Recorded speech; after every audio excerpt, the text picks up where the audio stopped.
এক এক করে আপনারা কথা বলতে পারেন, কোনো সমস্যা নাই। আমরা এখন জাস্ট ফ্রেন্ডলি এই বিষয়গুলো শেয়ার করবো এখানে। জি, আসসালামু আলাইকুম ওয়া রাহমাতুল্লাহ। ওয়ালাইকুম আসসালাম। আব্দুলাল বাকি ভাই, কেমন আছেন? আলহামদুলিল্লাহ ভালো আছি। আমি চুয়াডাঙ্গা থেকে বলছি। হ্যাঁ, হ্যাঁ। ভাইয়া, স্ক্রিন যেহেতু ওই ওয়ার্ড ফাইলটা দেখা যায়নি, এই হুম, জন্য হয়তো ওই রিলেটেড প্রশ্ন করতে পারবো না, কিন্তু আমি কয়েকটা প্রশ্ন আমি ইয়ে করবো আর কি। হ্যাঁ, হ্যাঁ। ধরো আমি বেশ কিছুদিন ধরে ট্রাই করতেছি। আমি এমনি একটা চ্যানেল করেছি, কোনো ভিডিও আপলোড করিনি, এমনি নিজে নিজে ট্রাই করতেছি। হুম, আর এখানে আমি তো মেসেজ দিয়েছিলাম, আপনার সাথে কন্টিনিউ যোগাযোগ করছিলাম, যে তারপরে শুনলাম 12 তারিখ থেকে যে আজকে থেকে শুরু হলো। হুম। এখন আহ, এইটাই আর কি। দেখা যাক, জার্নিটা শুরু হলো, ইনশাল্লাহ ভালো কিছু অবশ্যই হবে আশা করছি। ইনশাআল্লাহ। আচ্ছা। জি ভাইয়া। ওকে, থ্যাংক ইউ ভাই। আসসালামু আলাইকুম ভাই। ইমরান ভাই, ওয়ালাইকুম আসসালাম। কেমন আছেন? ভাই ভালো আছেন? এই তো আলহামদুলিল্লাহ। এই তো আলহামদুলিল্লাহ ভাই। ভাই আমার একটা জাস্ট আউট অফ টপিক, আপনি যেগুলো বুঝালেন এগুলো আলহামদুলিল্লাহ বুঝছি, এগুলো কনসেপ্টটা ক্লিয়ার হয়েছে আলহামদুলিল্লাহ। এটা না, একটা কিউরিওসিটি ছিল, একটা কোশ্চেন ছিল আমার একটা আলাদা। হুম, হুম। তো বিষয়টা হচ্ছে, আমার একটা ইউটিউব চ্যানেল আছে, গত করোনা ভিতরে করছিলাম 3-4 বছর আগের। বাট ওটা আচ্ছা। আমি কন্টিনিউ করি নাই, তখন আমি ধরেন কপিরাইট ভিডিও ছাড়ছিলাম কিছু, তো ওখান থেকে আমার প্রায় 3-3.5 হাজার সাবস্ক্রাইবার হয়েছে, তো ওটা ওইরকমই আছে। এরপরে আমি গত 2-3 বছর ওটা হাত দিই নাই। আচ্ছা। তোমার কি ওই চ্যানেলটা নিয়ে কাজ করা ঠিক হবে, নাকি নিউ চ্যানেল করে কাজ করলে বেটার হবে? চ্যানেলটার কি এখন কোনো স্ট্রাইক আছে? মানে কোনো ধরনের কোনো সমস্যা আছে নাকি ওই অবস্থায় আছে? স্ট্রাইক ওই তখন একটা দুটা ভিডিও যে স্ট্রাইক ছিল, ওই ভিডিওগুলো আমি রিমুভ করে দিয়েছিলাম, তারপরে ওরকমই রাখছি, আর কিছু করি নাই। আচ্ছা, তো ওইটা তো এর পরবর্তীতে যখন কাজ করেন নাই, তো ওটা নরমালি হচ্ছে 90 ডেজ লেটার হচ্ছে, কিন্তু আপনার ওইটা আর থাকে না যদি আপনি ওইটা না করেন। মানে স্ট্রাইকগুলো ওকে।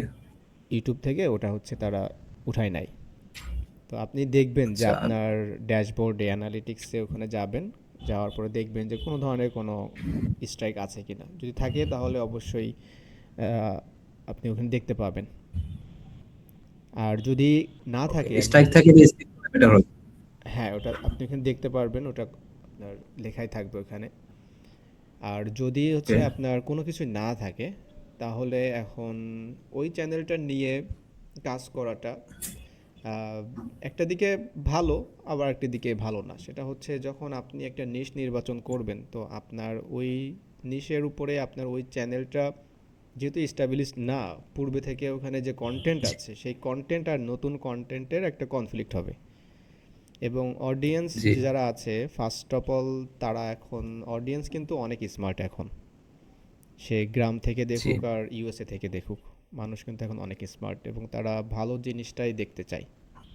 অডিয়েন্সটার বিষয় হচ্ছে যে ওই ভিডিওটা ছিল আমার একটু আপনার কোডিং রিলেটেড, মানে অনেকে স্টিভ জবস, বিল গেটস, ওরা কিছু স্পিচ দিছে, কপিরাইট ভিডিও আর কি। হুম, তো হুম। ডিসলাইক কেন ওটাতে? তো আমার অডিয়েন্স গুলা বেশিরভাগই বাইরের, মানে 3,500-এর ভিতরে বড় 3,500-ই বাইরের অডিয়েন্স, মানে ওই সেজন্য চাচ্ছিলাম যে হয়তো কোনোভাবে যদি সব ভিডিও আমি রিলেট করে দিলাম, সমস্যা নাই, প্লাস ভিডিওর আমার চ্যানেলে সব না, না, ট্যাগ ট্যাগ বা নাম সব শেষ করে না, না, দিলাম। এত কষ্ট করার দরকার নাই।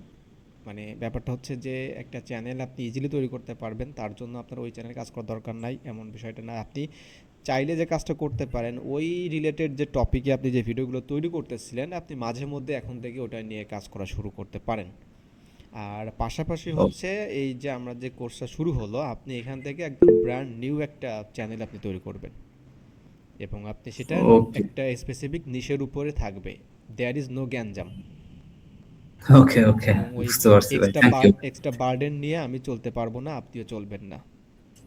ঠিক রাইট, আছে? রাইট। থ্যাংক ইউ ভাই, বুঝতে পারছি ভাই। ওকে ভাই। ওকে, আচ্ছা। বাকি ভাই, হ্যাঁ বলেন।